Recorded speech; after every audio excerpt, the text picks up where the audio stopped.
And welcome back to Sin and Fin, the Dugout Decisions Show. The Jays are back, and folks, for those who are wondering, I am back. I know Christian mentioned that I'd be in Europe, and I am. I'm here. I'm in Romania, not at the home setup. Huge shout out. Shout out to Tyler Clement, who filled in for me twice on the Mm. show. We'll be back again. I promise he will be back at some point. We'll need to fill in when I have a travel day, but for now, I'm back. The Jays are on a wagon watch. Like, we're kind of rolling right now. I can't watch a lot of the games while I'm here. I'll be honest. The games are happening when it's like 3 a.m. this time in Europe, but nonetheless, the Jays are rolling. I know we dropped a game on Sunday, split the series with the Twins, but the way we've been playing the last couple series, I like the way we're heading. Yeah, it was three straight series wins going into this four-game set against the Twins. And I think it's so hard to win a series, like a four-game set. Like, I just feel like every time teams split, and it's just so hard to win those. And same thing happened with this series here. we Yeah. we we were gonna record. We were gonna record, say, like 20 minutes ago, and then Aiden's like, "Hey, let's watch this Kaz Okamoto at bat in the ninth inning." Sure, Yeah. sure, we'll get to Kaz as well. We watch it, two-run home run. We're down by one. We're like, okay, we're like, we gotta watch this now, right? Keep watching, and then Lenyn Sosa ended the game with the double play, and the Jays still split the series. Don't think it's a failure. Splitting isn't awful. We're two games behind 500. We got guys coming back. We got guys performing well in their rehab stints, and it's exciting. It's extremely exciting, and we'll get to series standouts here with Kaz Okamoto. I mean, there's no other person we could start off with than Kaz Okamoto. He's been insane, and we gave this guy a ton of flack. Like I'm not gonna beat around it, man. This guy was on serious struggles every episode for like five straight episodes, just because the at bats weren't there. They weren't a Yeah. fun watch. And if you see a guy go out there against Kaz and he just throws like anything close to 100 miles per hour, it won't be a competitive at bat. But since Yeah. then, and we knew it was going to happen too, where Kaz was going to get on a hot streak and feel comfortable, and he did that. Man, it's been incredible. This guy's insane. He leads the Blue Jays in home runs with I believe nine now, which is nuts. RBIs as well. I think in the last 2 weeks he leads the whole league, Major League Baseball in RBIs, Really. which is nuts. And he had a Wow. two-run home run today. He had a two-homer game Friday, and then he had a homer in a game in between in between those two Yeah. games, and he's been insane. I mean, I'm going to give you guys a little bit of an anecdote right now. Christian mentioned to me about a couple of weeks ago, listen, you have Okamoto on your fantasy team. Why haven't you dropped him yet? This is why. I was holding out hope. Like you said, I knew the potential was there. They signed this guy from, what was it, the Yomiuri Giants, right? This is like the Yankees of Japan. The guy has been hitting 30 home runs every single year. It's the NPB. It's not the same level. It's still the MPB, and it's the best team in the MPB. We knew the potential was there. And for the people saying that, well, it's kind of going under the radar, and we didn't expect a lot from Okamoto, and that's because we're looking at Murakami, who's got like 13 home runs so far. Man, I think by the time we look at the end of the season, Murakami might have more home runs, sure, but Okamoto is by far the more complete player. Sure, he's going to have a couple balls go through his legs at third. It's going to happen. Okay, you live with it. He's adjusting to MLB. But overall, we've said this before on the pod and from the games that I was watching earlier in April, he's looking pretty good at third base, adjusting to a new position because he played a lot of first in Japan, looking great at third. And boy, is the power coming alive. I mean, he was great. I remember that first weekend against the A's and then against the Rockies as well. He was one of our only guys that could hit and then went completely cold. Absolutely nothing, like you said. What is it? 4 home runs in 3 games? I woke up, what was it, like Saturday morning, because that's how late the Friday game was for me. I see like 20 points on my fantasy team from Kaz Okamoto alone. Just him. 2 home runs in the same game. And I remember saying this to you off pod as well. A couple of weeks ago, they would show it on the graphic who's leading the Jays in home runs with like two, Andres Jimenez. Like, we needed the power to come a little bit from some of the guys in the middle of the order. Are we getting it from Vlad? No. We're starting to get a little bit from Varsho. We're not really getting it a lot from Sanchez. It's all coming from Okamoto right now. When they put those graphics up on the board, how are we producing runs right now? It's more so via the home run. Literally, that's only because of Kaz Okamoto. I remember we talked to Keegan Matheson back in February, and we said, this guy could probably be hitting cleanup by the end of the year. Check the date. It's May 3rd. The guy's hitting cleanup, and he's looking Uh, pretty good in the cleanup spot. I don't know how long he's going to last in the cleanup spot. He's going to have a bad week. Guys, it's gonna happen. He's gonna have another week where he goes like 3 for 20 or something. It's baseball. It's life. It happens. But right now he's on a hot streak, and he's a big reason why we're going on a bit of a run right now, climbing back towards 500.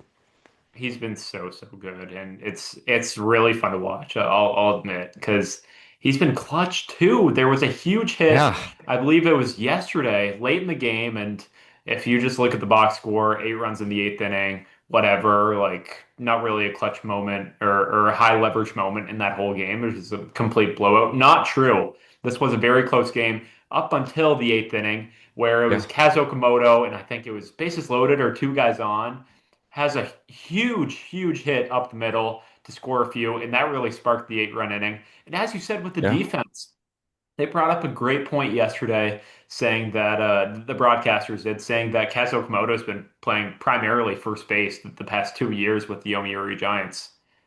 It does not look like it. Like this guy no, is a very average third baseman, and that is good. That is all that we want. Okay, yeah, you see all the Gold Gloves, you see all this in Japan. Will it translate to MLB? Well, if it translates to this extent where he's just average, I'll take it. Like we're not expecting you to be a Dalton Varsho or Matt Chapman at third base. No, just be solid, and we know you can hit, and now we're finally seeing it. And man, he's like the best hitter on the Blue Jays right now. Vlad, I didn't see much from you this series. Yet you had a nice hit at the end of the game today, but like that was a ground ball to Luke Keeschall to end the game, and yeah, he just whiffed it because I mean you hit 110 mile per hour rockets everywhere. So um, I just think Kaz is the best hitter on the Blue Jays right now, and that's okay.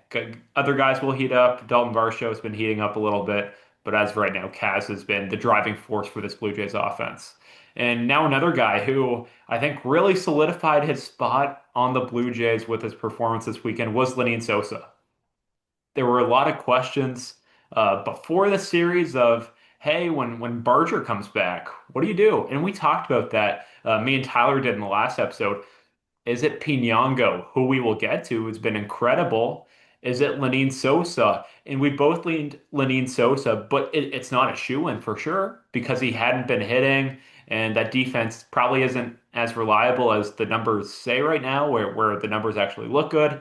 It's probably not that sustainable. And he hit this weekend, which was super nice to see. And huge for him as well in his ability to stay on this Blue Jays team long term. So he had a homer and an RBI or RBI single in yesterday's game, and if I can remember correctly, that's a pretty huge homer. Like I think it was yeah, like it was way before all the runs started happening, and we were just chipping away, and so shout out Lenyn Sosa. I think your position versatility and on the defensive side and your contact ability. Screw the double play today. Okay, we're taking the double play out of our mind. yeah, Would it have been nice if he came up with a clutch single to like yeah. propel this Blue Jays team to a series win? Sure, but we'll ignore that, okay? He played well. Homer, RBI single, we'll take it. Yeah, absolutely. And the discussion was the last couple of weeks. Well, is it him or Eloy Jimenez is going to go? Yeah. We got our answer. I think it was during this series, right? A couple days ago that we found out. Eloy, see you later. Thank you for your service on the 2026 Blue Jays. Another one of these guys that when we look back, like Josh Fleming was on this team and some of the other guys, Joe Mantiply, whatever. Eloy was one of the guys. He was just happened to be on the team. He did his thing for a couple weeks. Surprisingly, he didn't hit a home run, I don't think, for the Jays, right? Unless I missed one. I don't think he hit one. Lenyn finally gets his first. And with Lenyn, again, a guy that kind of broke out last year with the White Sox. You see 22 home runs and you see the 750 OPS, but he's kind of prone to the strikeout, right? Like this guy's never really going to walk, a bit of a free swinger. This is where we were saying a couple weeks ago, like, is he a contact guy? Is he a power guy? Hasn't proven to be a power guy yet. We're not really seeing the extra base hit potential, but I think really the difference just was him and Jimenez. It's the position versatility, like you said, like Eloy literally can't even play the outfield. You can't even stick him in, can't be comfortable sticking him in left field. You can't even hide him there. So see you later, Eloy. And how long is Lenine going to be around? I don't know. Like you guys have said the last couple of episodes, it seems like the easy option for when Barger comes back is Pinango, but I don't know. Like the way Pinango's swinging the bat right now, honestly, I'll take his stick over Sosa. But then obviously there's the option stuff, and we'll get to that later. However long Lenine is going to be on this team, I'm okay with it. Do I necessarily want this guy up in clutch situations? I mean, we got the guys at the top of the order that are meant to be doing that, but I don't know. When we brought in a couple weeks ago, what, like a Tyler Fitzgerald and Lenine Sosa? Yeah, I'll take Sosa over Fitzgerald every day. And for again, as long as he's going to be here, he'll swing the bat okay. There's another guy we'll get to later, like David Schneider, that's just not doing it in the infield. There's some guys that are just not swinging it, but for however long he's going to be in this lineup, he'll be okay. Give Vlad an off day as well. Look at today, he was playing first base. So I'm working with Carlos Fablis earlier today. The defense is okay from what I've seen. I don't think he's botching too many balls, right? So I don't know exactly how. I don't know that this guy's necessarily a long-term fixture in this roster. Once we get the guys back from injury, he's probably gone. I don't know if he has options left. If he's got options, sure, send him down. But I feel like he might end up being one of these Eloy Jimenez types. And man, another guy like we're kind of debating here: is he going to AAA? Is he staying on this team? Brandon Valenzuela. I mean, the guys look pretty good, man. This is my discussion right here. My question. What do you do with Tyler Heineman when Alejandro Kirk is back? We've talked about this endlessly. I've said it. I want the two Mexican guys to stick around. I want that to be the case. Heineman, I mean, what was he up to? I think he was up today with like bases loaded, did nothing. Yeah. Absolutely nothing. But you're not going to expect a lot out of the bat. Brendan Valenzuela yesterday, 3-run tank to add to that 8-run inning. Effortless power. I did not think that ball was going out. That looked like a pop up to me. It goes out of the park. Huge power from him. You're not going to get a lot from the bat from the average standpoint, but you can get some pop. What do you do? Do you think that this is finally the time that when Kirk comes back, say it's early June, are we just done with Tyler Heineman? Are you keeping the two Mexicans around? This has been like such a recurring conversation, but it's interesting to me. Like if Yeah, there's listeners out there that are like, I don't care who the backup catcher is. I get that. It's not super exciting, but it's stuff that matters for this Blue Jays team and in the roster construction right now. I yeah. think the Blue Jays are done with Tyler Heineman. Like at least See you I later. am. At least Yeah, I am. I think he's OPSing 500, and like it's just not there. Like there's nothing to look forward to. Last year, I feel like his exit velos were awesome. Like he always had hard hits off the bat. And this year it's just yeah, like nothing. Like I'm not seeing anything. Even the defense is yeah, unreliable. Like he'll kind of have like a miscue every now and again, but with Valenzuela, he just provides the consistency defensively. Like he is such a valuable catcher defensively. And what I love is that easy swing that you were talking about. He can run into a bomb every now and again, and that is super yeah, valuable. Even if it's not like he's hitting 300, you don't need a backup catcher to hit 300. Hit 200 with like 10 bombs, and I'll take it, right? And yeah, so I think you've got to keep Valenzuela, and I don't see the Blue Jays tied to Tyler Heineman any longer. And like, even if you DFA him, I don't think he'll get picked up. Like I don't. So I think if you DFA him right now, and if you want him a week from now, you can go get him. Like that's at least what I yeah, think. Maybe he gets picked up by someone, but I think you go with Valenzuela, and of course the Mexican chemistry there would be like a really fun story. And yeah, and I don't even think there's any other Mexican players on this Blue Jays roster. So it's actually a pretty fun story. But besides that, just looking at the defensive value Valenzuela brings, along with the pop, the occasional pop, it's incredible. Like it's awesome. And you never know when it's gonna happen. Like it could happen in a super clutch moment or maybe in a yeah. super low leverage moment. But he brings the pop that many backup catchers in baseball don't. And I think that's super reliable. Yeah, absolutely. And again, the reason why we think that we're going to keep this guy around, right? It makes sense. The effortless power, like you said. Again, are we going to expect like clutch hitting out of Brandon Valenzuela? No. And then, like you mentioned with the Heineman thing, even if they let him go, the Jays are famous for letting Tyler Heineman go and bringing him back. Like that's like a Bradley Yeah. Zimmer thing they did a couple years ago. I think you actually mentioned this a couple podcasts ago with Tyler. They've been doing this since like 2022, right? Or 21, something like that. They just keep DFAing him, It's a bring him back. love-hate He relationship.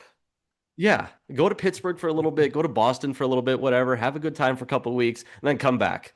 We'll keep you around for a little bit. Probably, I'd say better than 50% chance that that happens this season. Honestly, The way we're talking about the catching tandem right now, you know that when Kirk comes back, he has a roster spot for the rest of the year. Please stay healthy. That's the other thing. Please don't get hit by another foul ball again. The baseball gods have been horrible to us this year. I've never seen the luck that we've had injury wise. We'll get to George Springer. Like, how did Yes, that we guy get hit will. on the same toe he broke? Again, the Barger stuff, all the pitching stuff, the injury luck has been horrible. So please, Kirk, when you come back, just please stay healthy. And then, yeah, probably you can do that. If Valenzuela has a bad 2 week stretch, whatever, you DFA Heineman, you can bring him right back in Valenzuela. You go back to AAA. You can just work it out like that. I guess that works. Another guy, though, which we touched on briefly with the AAA discussion, is he going to stick around with the big league club? Yohendrick Pinango. I mean, again, I'm not seeing a lot of the games when I'm here in Europe. Like the games are happening early. I can only see the highlights. Every time I check the highlights, this guy is getting a base hit. It looks like at least one base hit every single game he's played in. And he's only been up with the club for what, like a week? He hasn't been up that wrong. And he's gone, what, 5 for 10 entering the last game of the series, entering today, 5 for 10. I don't know if he picked up a hit today, but listen, we're not seeing a whole lot of power from him. I don't know if, has he hit a home run yet? I don't know. No, not yet. So not really getting the power out of him yet. And even I remember looking at his AAA stats before the year, like not a huge extra base hit guy. Like he, might get the 15 home run kind of thing in AAA. I think you might get a little bit more out of. I mean, I mentioned this guy earlier, RJ Schreck. I still feel like we might see that guy at some point. They're very similar types. Like the defense has looked okay from what I've seen. But again, I think it makes sense that once you get Barger back, that it's just the most sensible option. They're both outfielders. These are both guys that are going to play in the corner spot.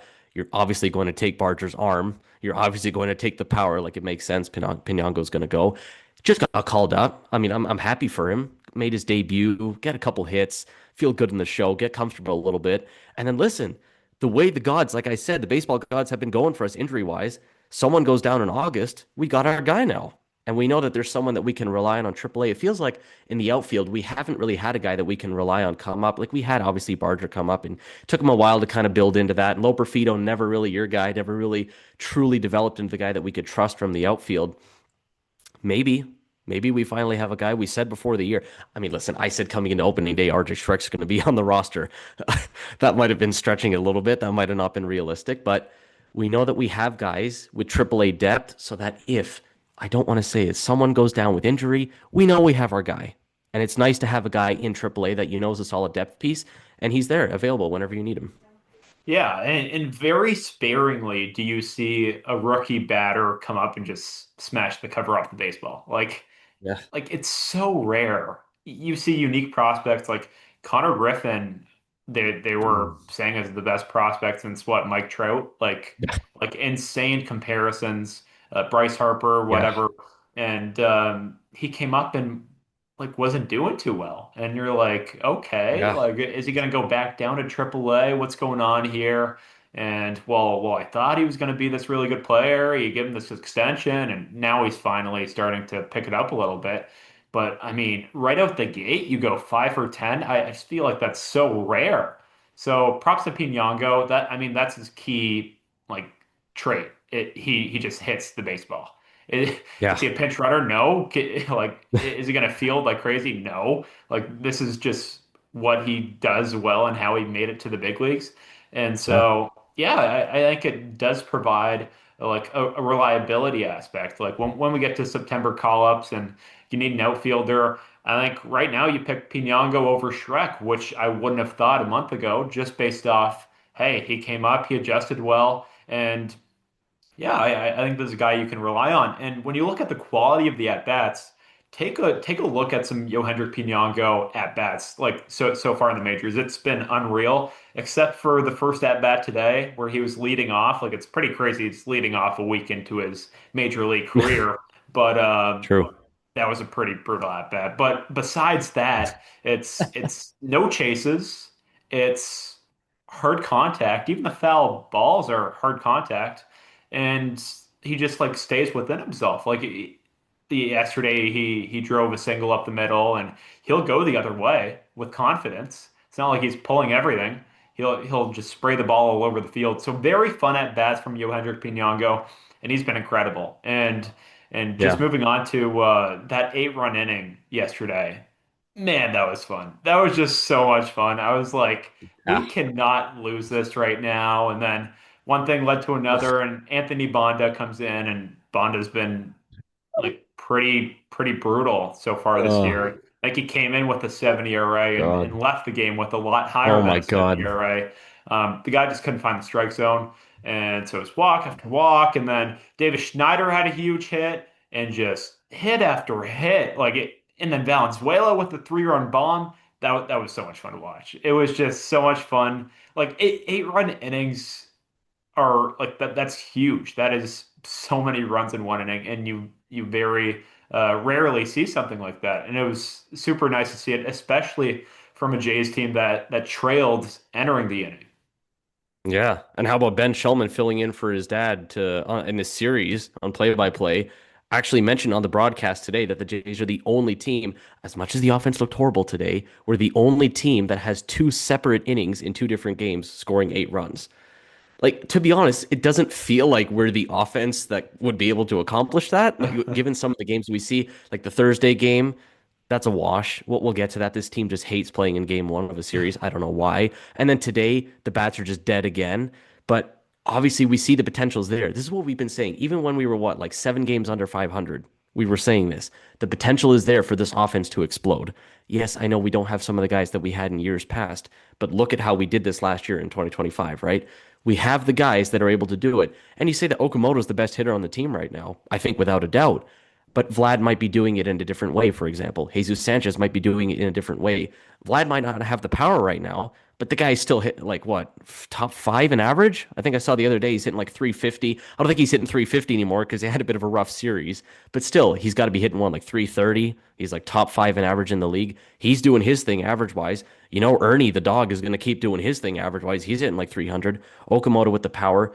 When you start to put the pieces together, maybe Vlad starts hitting for more power. Maybe Ernie can start getting racking up these extra base hits. I mean, he is. He's leading the league in doubles right now, which is crazy. Maybe, I don't know, you get a little bit more from Andres in the bottom of the lineup. You start putting these pieces together. Jesus hits for a little more power because Jesus is kind of just like a singles hitter right now. Like, I feel like that's not exactly what we're looking for at Jesus. And I mean, thank God he didn't get injured today because he looked like he was going to be slipping around the bases today. I also, something that just crossed my mind now with Sanchez, I can never tell what the guy is feeling because he is smiling all the time. And I'm like, are you wincing because you are hurt? And please, I do not need another injury. I think he's just the happiest guy ever, honestly. So please just keep it that way and don't get hurt. But when you start to piece the lineup together, and like I said, maybe he hits for more power, maybe you get a little bit more out of Andres. When these guys start to reach their potential, that's when you see 8 run innings like this. Guys, we're not going to get 8 run innings every single series, every single game. Like it's not going to happen. But maybe you can piece it together so we don't get those 7-1 games that we had on Thursday. 8 runs in a game is huge, but what's the other thing you need? Pitching. And that's where we're going to go right now. Dylan Cease, man, my ace. I'm calling it. I think, you know what? We've been saying 1A, 1B, but I feel like we're trending towards Whoa, C. this is crazy. Yeah. Oh, wow. Listen, I'm across the pond. I'm in Europe. I'm not in Canada anymore. Maybe I'm going crazy. I haven't really been watching a lot of the games, but listen, I know we lost to Bailey Oberstart on Thursday. Gosman was on the bum. What I've been noticing from Gosman, it's not bad. I know the numbers are not bad. The peripherals are not bad. Probably go to his Savant. It all looks good. The strikeout numbers, they just haven't really been there, right? Like I think it was 2 strikeouts against the Twins. I think his last start against the Guardians, good. But what was it, like 3 strikeouts? His first 2 starts, I remember, Rockies, A's, had like 12 both times, something like that. And then ever since, it's been like, hasn't gotten more than 4, something like that. Or maybe he gets like 5, 6, 3, something like that. I know it's a rough watch with Dylan C sometimes. I know it was a struggle to get through the game yesterday that he pitched in, but he finally got 7 innings. How about that? We're not used to 7 innings from Dylan Cease. First time he's accomplished that. I don't want to get greedy and say, can you give me that every time? But 106 pitches through 7 innings after it took him, what, 110 to get through the Angels start? I will take that every day. I know he didn't look it against the Red Sox. I didn't see that one. I'm glad I didn't have to talk about that one. But the strikeout potential is there. I think what was the stat here I had? 56 strikeouts through his first 7 starts as a Blue Jay, second most in franchise history. Now, of course, who's at the top? Kevin Gausman, the GOAT, obviously. But I just feel like we're trending towards that where Gausman, there were concerns about his velocity. I'm not concerned about Gausman's velocity. He does this all the time where he's throwing like 89 and then he'll pump like 96 come September. The margin is so close for me, 1A, 1B, but I'm going to go like 55-45. Cease, favoring Cease right now. Eh, Next start, Cease could go out there and give us like 3 innings and give up 10 hits and 2 tanks or something like that, and he's horrible. And Gosman has 10 strikeouts. I'm living in the moment. I like the way Cease is pitching right now, and as of right now, I think he's trending towards being the number one. I'm not living in the moment. I think Kevin Okay. Gausman is our clear ace. I'm going off what he's Okay. done for this Blue Jays team. Like he led us to the World Series and was insane. He threw an insane amount of innings last year, so it just Yeah. makes sense to where he wouldn't be as good as he was last year. But he's been so consistent for this Blue Jays team. I think Kevin Gausman's our ace with Dylan Cease uh, becoming the ace next year when That's Kevin fair. Gausman Okay. presumably leaves. But Hmm. I just, yeah, I just think he kind of got to be taken out of the recency when it comes to this. And Dylan Cease is fun. He's like a new shiny toy you pick up, and you're like, wow, he throws Yeah. really hard. Oh my goodness, this is so much fun. And you just got to remember that Kevin Gausman's like incredible. And they talked to the announcers talked about how this Kevin Gausman might be more like might be better than the Kevin Gausman we got in the first few years as a Blue Jay because he's so efficient. As you said, the guy doesn't strike guys out. If you look at the numbers, if you're a Twitter GM, oh no, where are the strikeouts? Like, what's going on here? Um, I like it. You go deeper into games. You have a smaller pitch count. Go for it. Like, it doesn't matter that much. If you're just as effective, maybe even more effective, screw the strikeouts then. Screw them. So, props to Dylan Cease though. Dylan Cease has been like super good.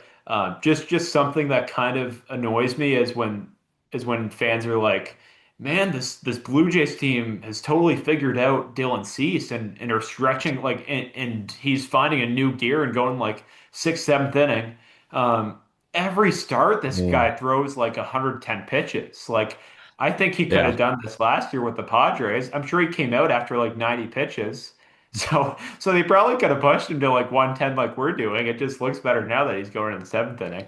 And Yeah. I just hope it's not like bad come later to the season and we because this guy's throwing like over 105 pitches like the past three starts and it doesn't look like Yeah. it's going to slow down anytime soon. So as long as the velo stays intact, I think you can continue to do that, but like smaller pitch counts always help as well. And I think his velo was down a little bit yesterday. If you look at the numbers, it'll say like I think he was down zero point 0.8 on his fastball, not significant at all.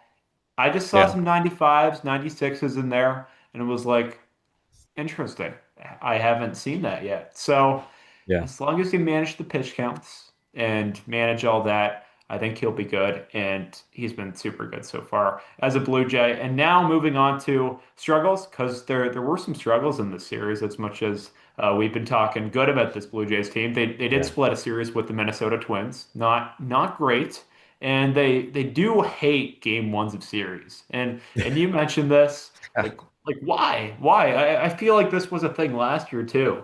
Like something to this Yeah. effect where they just hate game ones and it's like automatic, which isn't fun because now you got to win the next two games or if it's a three-game series and it's different for a four-game series, but you just kind of dig yourself into a hole and they've been able to dig themselves out of the hole recently, but it's not a good strategy and I just pulled up this funny stat that proves this logic that we've just not been good in game ones of series recently, and it's for the last five series the Jays have lost game ones. Ooh. So not a fun stat, and Jeez. I think it's one the Blue Jays have got to turn around if they want to win series consistently, and they have. They've won three straight going into the series against the Twins, and now you can start that streak over again. But it just isn't sustainable because you just No. dig yourself in a pit, as I was saying. But yeah, so just an interesting stat and not a fun one for this Blue Jays team. Like, remember a couple weeks ago when we could not buy a series win? Like, literally, we had that Yeah. stretch there. You're facing the Brewers and the D-backs and all those teams. We kept losing the first 2 games of the series and winning the last one. We kept thinking, that's great. We won the last series. We feel amazing. Vibes are great. But you're still losing a series. Like, yeah, it feels great when we're recording the pod and, vibes are through the roof, but then you're right back in the next series to losing 2 out of 3. So, to be honest, the way it's going, like, it doesn't feel great to lose the first one, but I'd much rather lose the first one and you win the next two, or say it's a 4 game set, you lose the first one, win the next three. I was hoping they would do that today, but, they'll have chances to do that again in the future. I'll take that, honestly. I mean, it sucks to lose the first game and say it was like a playoff series. I mean, think of the Mariners series. Well, we got like smacked like 10-3 game one of the CS. What do you know? Well, that series went pretty well. Huh? Springer liked that series. So, especially the way they're playing right now and how tough it was early April to buy series wins. Man, you mentioned 4 of the last 5 series, we haven't won game one.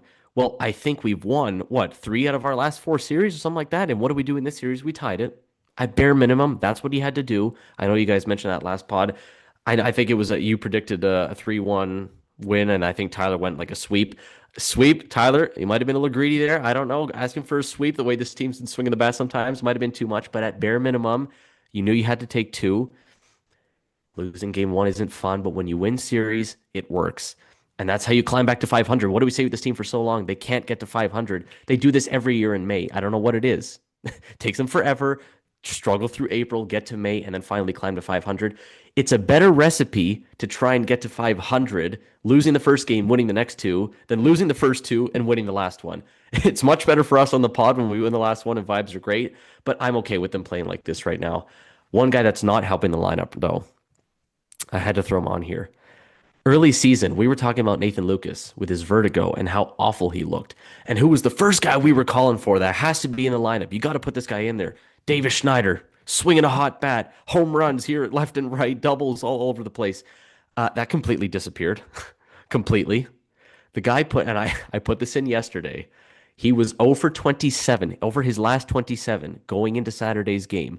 As I am writing down the stat, he hits a clutch RBI double, two RBI double, of course, as I'm writing it. The baseball gods are funny to give us that lead. And I think we were at 4-4 at that point. He made it 6-4.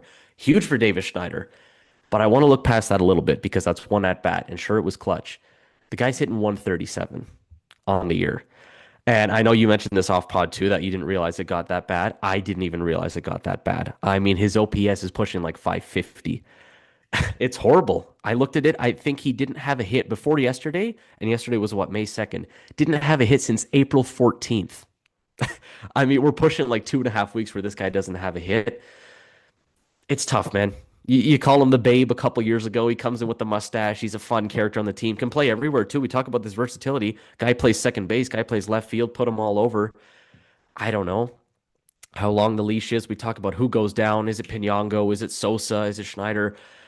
I feel like, unfortunately, he's kind of being thrown into that mix. Like, if you keep seeing that, what's he great at? What is Schneider great at? He's going to take a walk. Absolutely. He's going to take a walk. His strikeout to walk numbers are great, always been. You mentioned this a ton in the offseason about the ABS challenge system. Been great to him, right? Because umps are very hard on him. ABS has been great, but we can't just rely on a walk like every 3 at bats, right? And he's just going to strike out. The high fastball gives him fits, the curveball low gives him fits. If he has another couple weeks like this and his batting average is pushing 100, I think unfortunately we might have to have that discussion. And I think he did this last year. Am I wrong? I think he did this last year, right? Where he went down for like 30 games to AAA, came back, and he was okay hitting lefties. Schneider, go down to AAA. John Schneider, please send Davis Schneider down to AAA. Teach him how to hit lefties again. Come back, have an 800 OPS against lefties, and I think we're smooth sailing from there. Yeah, I just feel like this is the most low-key slump and like serious slump that I've seen. Yeah, Like I just had no clue that his season has bad. been this poor. Like Yeah, I don't know how you go on a hot streak, and it felt like it was like a week, maybe 2 weeks. Like it was a kind of a lengthy hot streak, and it yeah. was like had some huge hits and like the D-backs Brewers kind of series when we went out west and. Um, I don't know how you like I don't know how you go on a streak and your batting average is 137. Like I don't know how those two coincide. Uh, I think you must have gotten all of your hits in that one streak and then you've just been yeah. like zero everything else. Yep. So it's tough because I mean he's very Miles Straw-esque, like huge clubhouse guy. Like not when you talk about on the field stuff, like totally different players, but like guys who aren't incredible, but provide a lot of intangible things that you can't quantify, like just being a dude in the clubhouse. All the guys love him. Yeah. Like it would suck if you DFA'd the guy, and I'm sure a few guys wouldn't be happy. But then the Twitter GMs are out there talking about Josh Kasevich, and they They were know. right about Yohendrick Pinyango.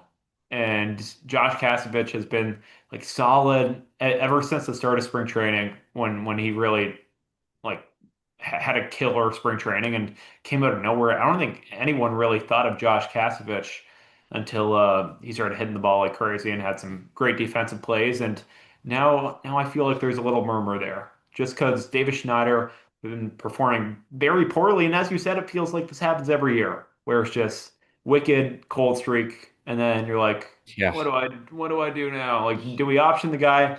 Does he have any options left? Like these are all a few questions the Blue Jays front office is I think having right now just because it's poor production. And this guy isn't playing every day.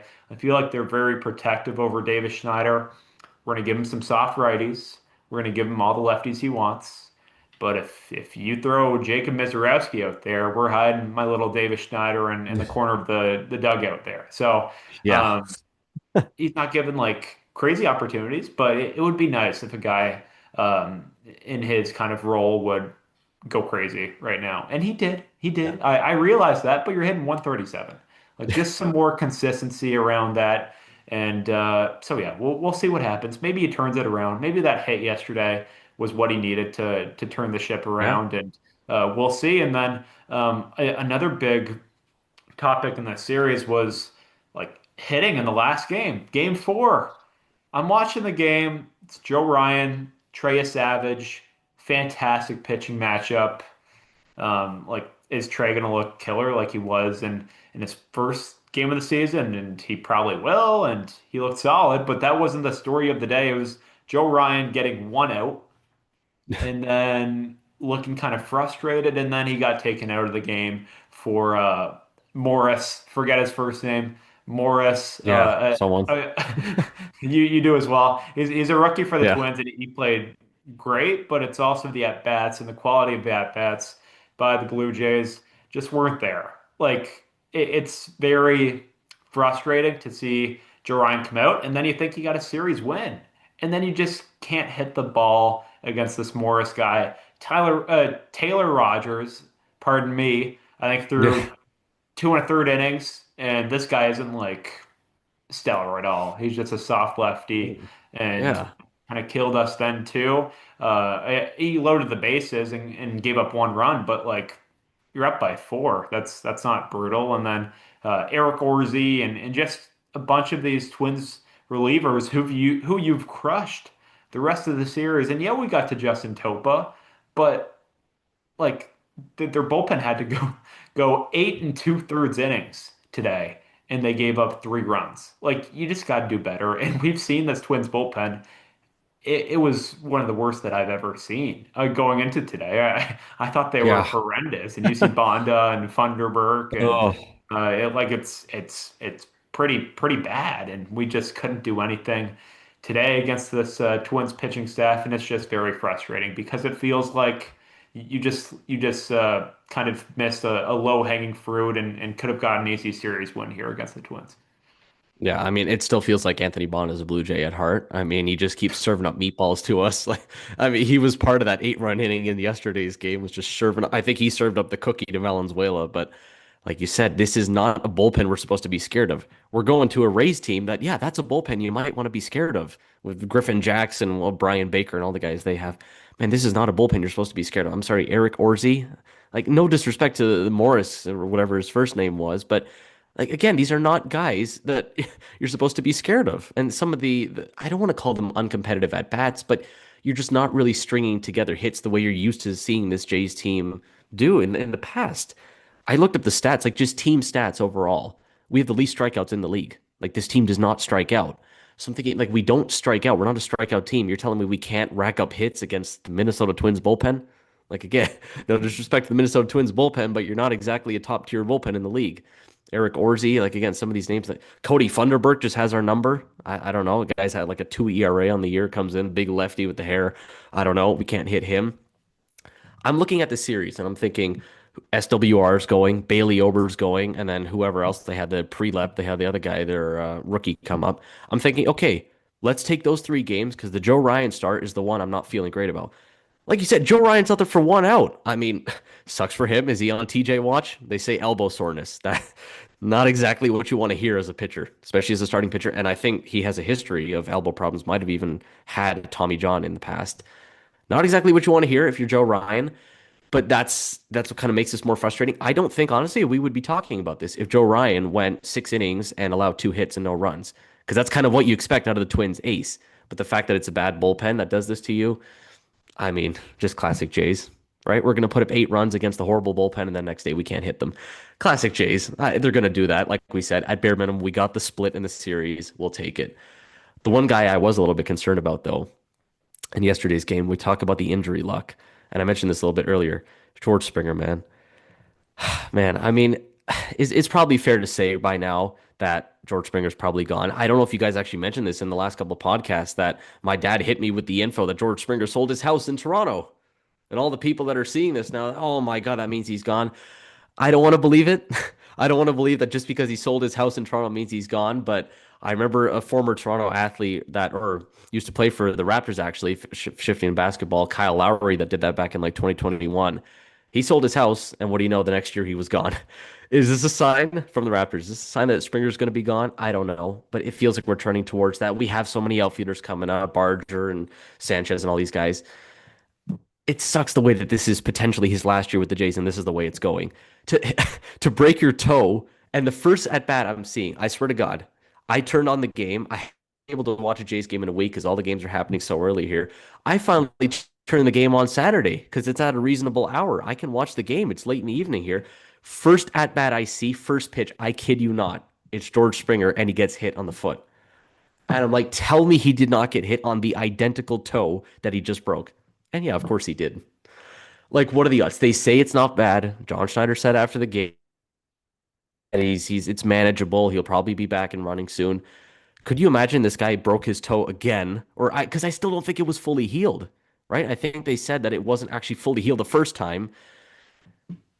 We're finally going to get Addison Barger back. That's great. But to now have George Springer go back in the IL, I just hope that doesn't happen. I hope he's okay to go because it would just suck for his 2026, his last year with the Jays, all he's done, the big home run last year, that it's an injury plagued year and he's not really able to contribute that much. I hope he's okay, and it would be great to see him come back and contribute to this lineup. Yeah, and I feel like a really tough part of this is George Springer was hitting the ball. He was hitting it Yeah. well right off the IL. I think he was 3 for 3 in his first three plate appearances, back off the IL, and then you see this happen, and it's just like, what are the odds, man? Like, what is happening? Like, it's just crazy. I thought he was Yeah. going back on the IL like instantly, and praise God that that the X-rays were negative because like I thought there was I didn't even look on Twitter to see like whatever X-rays were negative, which they were, but I just assumed. So that's awesome. Good for George Springer, but also bad that he got hit. Like what the heck? It wasn't even a foul ball too. It was just like flesh I pitch know.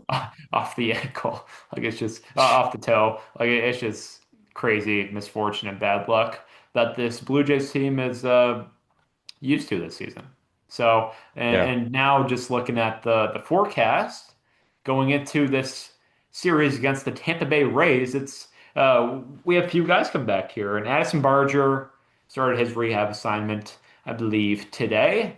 And I was looking at that Dunedin Blue Jays lineup, and you guys all know we like doing our little pipeline thing where we Yeah. look down and seeing our young guys hitting the ball really well right now. I was looking at that Dunedin Blue Jays lineup. We got Victor Arias in there, JoJo Parker, Juan Sanchez, and then Addison Barger at Yeah. like three. I was like, oh my goodness, this is awesome. This is incredible. Anyways, Barger hit like a bomb today. It was awesome to see, and so Yeah. that's nice. That'll be great to have him back in right field and in that lineup. And Jose Barrios, it's it's a tough conversation with Jose Barrios right now because the first few rehab appearances were like, whoa, we got the Jose Barrios of old back. This guy's throwing 94, 95. It's like spring training all over again. Let's go. This is amazing.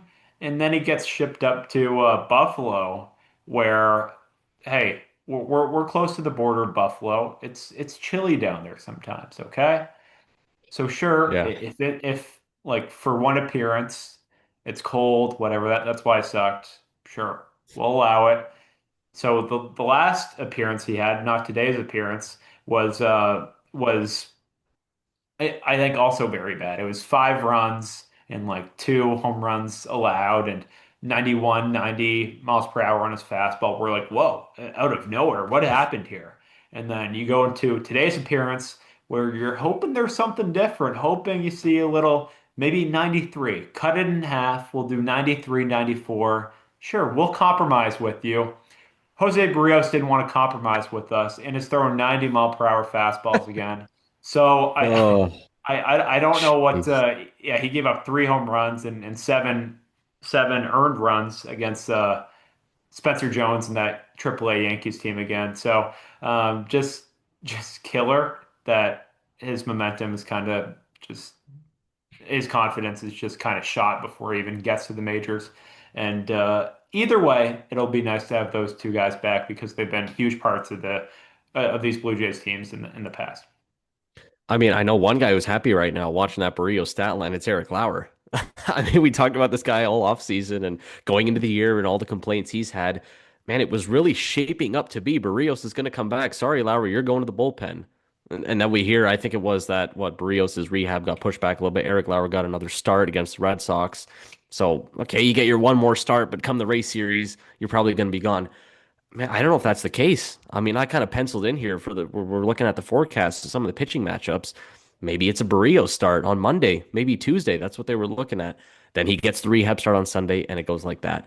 Like again, we talk about the Gosman thing, where Gosman will go into Yankee Stadium in early May, end of April, and he's throwing like 91. So I don't want to be overly concerned with the velo stuff. Think of Patrick Corbin as well. Or didn't even talk about him today. He looked good again. I mean, he solidified the number what I guess 4 spot you could call it in the rotation because that Lauer Barrios one is kind of the five. Patrick Corbin's our 4 man. Like that's just crazy to say in 2026. But it's the same thing with him. He was great in Dunedin. Remember, he had like 10 strikeouts, whatever. Horrible in his first start with the Jays. Had that 5 run inning or whatever. He's pitching in the cold in Toronto in early April. What do you know? Barrios goes up to cold Buffalo and he's not looking great. Give me one more good rehab start. Let's see how the Eric Lauer start goes as well. If he's finally going to get a start versus the Rays, then we make our decision from there. Regardless, at some point, Barrios is going to come back. Like you can expect that Barrios is going to come back to this team. What shape you get out of Barrios, I don't know. Because we did the talk all offseason about Barrios that is he going to take his options after this year and whatever. Like, yes, the way the last couple of years he's been pitching, like, yes, obviously he's going to take that money because he's not going to get paid elsewhere. But again, if he's the 5 man, you're okay with that. Listen, guys, we still got Shane Bieber in the minors, like the rehabbing as well. Let's not forget that. We know he's going to come back. Cody Ponce, they say it's a 1% chance. I'm not holding out any hope for that, but Shane Bieber, we know at some point will be back. So Barrios, if for now you can just fill into the 5 man, sure. And then one other guy,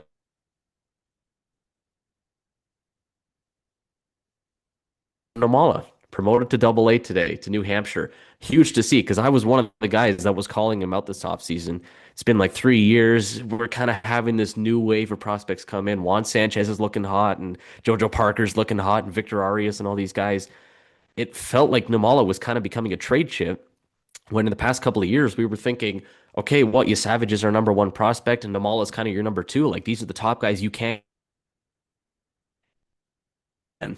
Like, give it a couple of years when, maybe Ernie's going to be gone. He's got like 2, 3 years of control, whatever. Like, Namala's a guy that you're hoping can build into that middle of the order kind of bat and middle of the defense, second base, shortstop, whatever. Huge to see him hit. He got off to a cold start with Vancouver, hit like 330 in his last couple of weeks, whatever. So good to see him up to Double A. And maybe is it unrealistic to say if he keeps hitting with maybe we see him by AAA at the end of this year, and maybe he's a 2027 call up. I might be unrealistic to say that we see Arjun in this year in 2026, But my hope is that maybe by 27 we can see Arjun, and maybe 2028. How cool would this be? Jojo Parker, Arjun Amala on the Blue Jays. It's fun to think about. And Juan Sanchez right there next to them. All of our Yeah, young studs yeah, all there. It's just yeah, fun to think about. Arjun, props to you getting the promotion double A. I saw the farm director wanted to challenge Arjun by keeping him in high A and make sure yeah, that he proves it before going to double A. And he had some pop, just the average isn't really there. He's a good defense player and got some pop. But yeah, now Arjun Namala is at double A, where I think he'll stay all season unless he like absolutely crushes it. So yeah, I think 2027 is the key year we can look at saying like Arjun Namala could come up in September or maybe even before that and fill a yeah. need and hopefully be one of the core players for this Blue Jays team. And now just looking back at the forecast for some pitching matchups here against the Tampa Bay Rays in game one, it's Eric Lauer versus Nick Martinez, who I think we shelled in spring training, like crushed. Like if I Yeah. remember correctly, like we hit like 6, 7 runs off this guy. Anyway, it's spring training, like it happens to everyone. Game two, it's Kevin Gausman versus Drew Rasmussen. It's a good game. It's a good game. Two really solid pitchers who've been good for a while. And then game three, it's Patrick Corbin versus Shane McClanahan. If you're looking at this pitching matchup from a few years ago, oh, Shane McClanahan, easy one for the Rays. Not so fast, my friend. Shane McClanahan is not the Shane McClanahan of old. His stuff is nowhere near Yeah. as it was a few years ago and is diminished. So he's around like I think in the 93, 94 range with not as much command because he's had so many arm injuries. So I'm gonna go 2 out of 3 here in this Rays series and say we win the first game. Let's go with the Eric Lauer game. That's right. Throw a little curveball there, and then we'll go with the Kevin Gausman game in game two. I mean, I have to go with a series loss as well. I don't want to do it. Honestly, my only reason, it's not the pitching matchups, nothing to do with the offense and the way they hit in game four. It's because we're in the trop. Like, have we not talked about this all offseason and going into the year that once we get to the trop, if we play the Rays at the trop, say 6 times, we know at least 4 of the games we're going to lose. Well, here's the first 3 games we're getting at the trop, and the Rays are finally back there, and they're looking half decent. I mean, the Yankees are a different breed right now at the top of the East, but the Rays are doing solid as well. They're at home. I gotta say, 2 out of 3 we lose. That's just unfortunately how it is. But listen, we got the Angels after that, and I'm feeling good about that series. So we can put this one behind us. I say it's the Kevin Gausman game that we win. I know I said he's my 1B, but still, I trust him a lot. Going up against a Drew Rasmussen, which I guess is their ace now, like you were mentioning there. Shane McClanahan just doesn't have the same kind of stuff that he did before. I remember like 2022, 23, this guy scared me facing him. He was starting the All-Star game and all that. Patriot Patrick Corbin. I mean, our guy going out there against Shane McClanahan. Who would have thought that's a pitching matchup for the Jays against the Rays in 2026? And to think that we favor that pitching matchup, to think that we like Patrick Corbin over Shane McClanahan. Crazy times we're living in, but I say we lose 2 out of 3. Jays could pull off something funny and win the series, but I say we lose 2 out of 3 and get back on track with the Angels series. And like I said, we got the Angels coming up, and what do you know? The Rays again right after that. We go home for a little bit, and the Tigers after them as well. Some of the Angels guys that we'll get to too. I mean, I just had to throw this in there. I had to do it for some of the Angels guys. Jordan Romano just got DFA'd. Our former Canadian savior, the guy that gave us heart attacks in the ninth inning. Is he going to find another job? I don't know. Alek Manoah, do we potentially see him in that series? He just had his first outing at single A. And I had to throw this in here, man. 4 innings, 7 hits, 6 runs, 2 walks, and 2 strikeouts. We talk about Jose Barrios being cooked.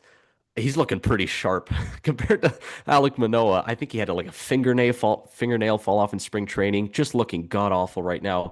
Yusei Kikuchi, our former Japanese stud, looking horrible as well as 6 ERA. Kirby Yates is going to come back at some point, but they got Nick Sandlin, our former reliever for like 2 weeks last year in the bullpen. He has like a 10.5 ERA.